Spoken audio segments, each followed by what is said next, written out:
श्लोक है उनके बारे में परिचर्चा करेंगे। श्लोक इस प्रकार है।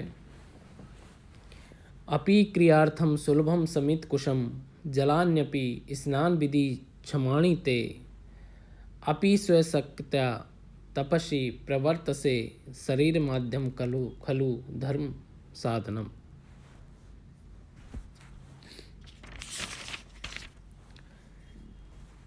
इस श्लोक में ब्रह्मचारी पार्वती से उसका कुशल क्षेम पूछते हुए कहता है कि तुम्हें समीदाएँ कुशाएँ और जल तो सुलभ हो जाता है क्या। इसका वर्णन है। अर्थ इस प्रकार है। अपि क्रियार्थम, क्या यज्ञ आदि कार्य के लिए शमित कुशम समीधा और दर्भ आदि सुलभम सुख से मिल जाते हैं।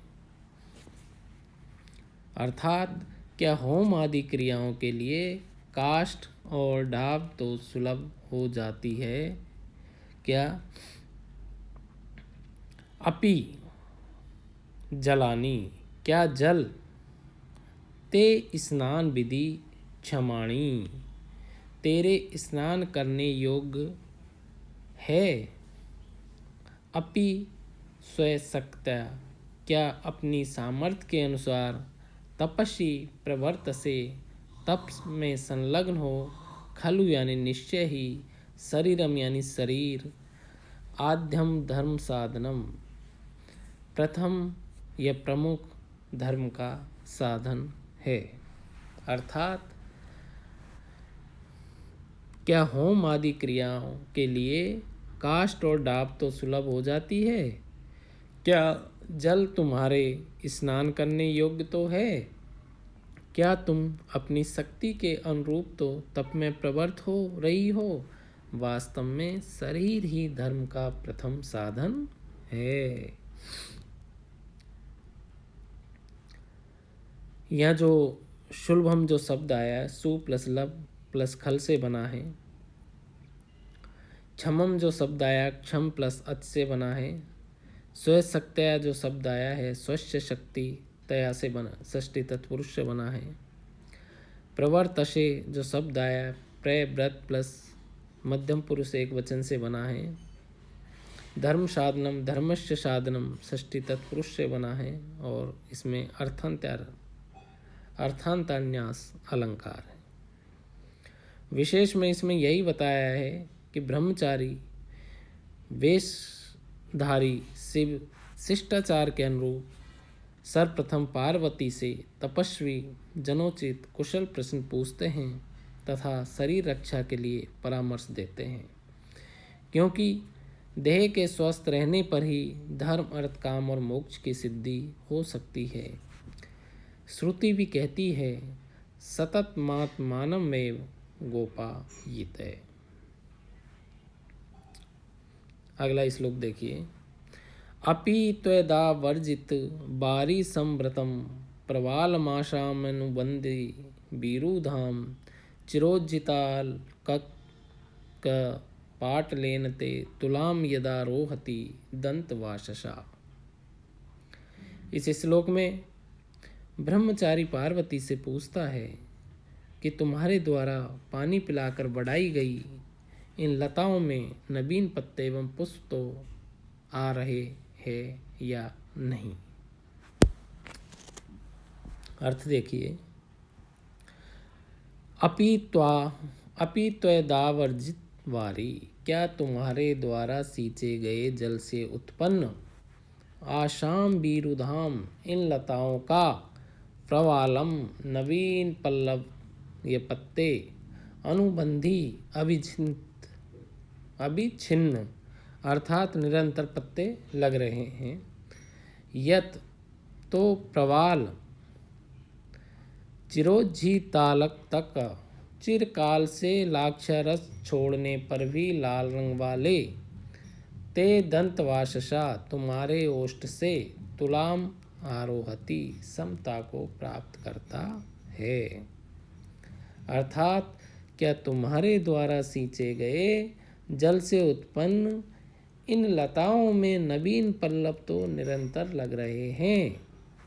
इस प्रकार पूछ रहे हैं, जो पल्लव चिरकाल से अलग तक लगाना छोड़ने पर भी लाल वर्ण वाले तुम्हारे अदृष्ट से समानता रखते हैं। एक बार और देख लीजिए।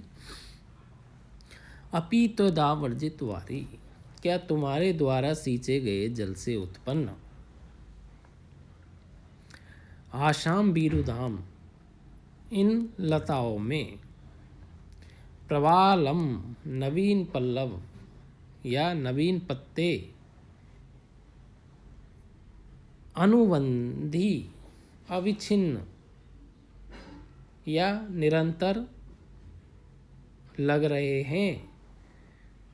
यत यानी जो प्रवाल या पत्ते चिरोज्जितालक तका चिरकाल से लाक्षरत छोड़ने पर भी लाल रंग वाले ते दंतवाससा तुम्हारे ओष्ठ से तुलाम आरोहति समता को प्राप्त करता है। अर्थात जो पल्लव चिरकाल से अलग लगाना छोड़ने पर भी लाल वर्ण वाले तुम्हारे अदृष्ट से समानता रखते हैं। संव्रतम सम प्लस भी प्लस कत से बना है। उज्जित जो शब्द आया उज्ज प्लस कत से बना है। और दंत वाशसा जो शब्द आया दंता नाम वाशसा षष्ठी तत्पुरुष, और इसमें तुलना के कारण तृतीय विभक्ति है। आरोहति जो शब्द आया आ प्लस रूह प्लस लट और प्रथम पुरुष के एक वचन से बना है। अनुबंधी जो शब्द आया अनु प्लस बंध प्लस नी से ये शब्द बना है। विशेष इसमें यही है, सिर्फ पार्वती से कहते हैं कि क्या तुम्हारे द्वारा निरंतर जल से सींची गई इन लताओं में नए नए पल्लव पत्ते दिखाई दे रहे हैं। इन पल्लवों में लालिमा के कारण तुम्हारे अदृष्ट का सादृश्य दिखाई देता है। यद्यपि तुमने बहुत पहले ही अदृष्ट में अलग तक लगाना त्याग दिया है, फिर भी स्वाभाविक रूप से ही तुम्हारा अदृष्ट लाल है। इसलिए पल्लवों के सदृश है। शिव की यह चाटुकारिता पार्वती को प्रसन्न करने के लिए है, क्योंकि सौंदर्य की प्रशंसा किए जाने पर स्त्रियां प्रसन्न हो जाती है। अगला देखिए। अपि प्रसन्नम हरिणेषु ते मने करस्थ दर्भ प्रणयापहारिषु ये उत्पलाक्षी प्रचलैर्विलोचनै स्तवा क्षी सादृश्यमिव प्रयुंजते। ब्रह्मचारी पार्वती से पूछता है कि इस आश्रम के हरिणों के बीच तुम्हारा मन तो प्रसन्न है, अर्थात उनके मध्य तुम्हारा मन लग जाता है क्या? इस प्रकार का वर्णन है। अर्थ देखिए। अपि करस्त दर्भ प्रणयापहारिषु, क्या हाथ में स्थित कुशा को स्नेह पूर्वक ग्रहण करने वाले हरिणेषु ते मने मृगों में तेरा मन प्रसन्नम यानी प्रसन्न है। अर्थात क्या हाथ में विद्वान कोमल घास या डाब को स्नेह पूर्वक ग्रहण करने वाले मृगों के प्रति तुम्हारा मन प्रसन्न तो है।